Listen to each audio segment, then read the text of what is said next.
Now, I hate to say it, but often when I have been asked that question in the past, I tend to just say no. It's a grand list at that, so to say that I'm the first would be pretty redundant.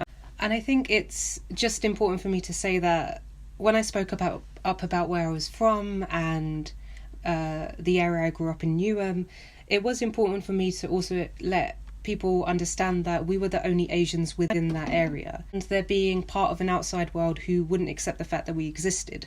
So to be the only Asian in this sort of world, yes, I pretty much didn't fit in. But I was okay with that because I always held on to this annoying little trait that there was someone like me out there and stuff like that. So I didn't see the fault in me saying, yes, I didn't see enough representation growing up. I did feel like I was, I guess, a minority in a way, because I was. And of course the pressure back then was to look a certain way, which I always didn't understand. And not by like my parents or anything like that. Like I said, there was an outside world and that I didn't really care about.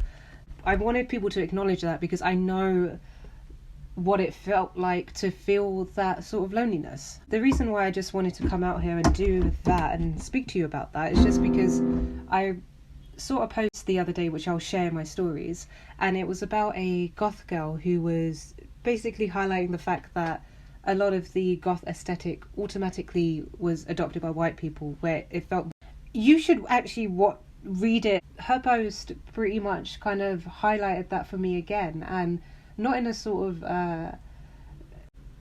safe way that kind of made me feel, or I kind of recognized, growing up I had like multiple musical interests that you wouldn't believe, like from grime to metal, and I used to have this really dorky gothic girl aesthetic. Basically, here's where my dumb fairy tale moment happens, that yes, there are people like me out there, and I hope that they're understanding that they're not alone anymore. I couldn't help but feel when I read that, I just felt really grounded in what I was doing, who I am, and everything like that. It's always kind of refreshing to have that sort of connection on social media sometimes, and I don't want to take that for granted. And I certainly don't want to take for granted who I was and who I've become and how proud I am of that.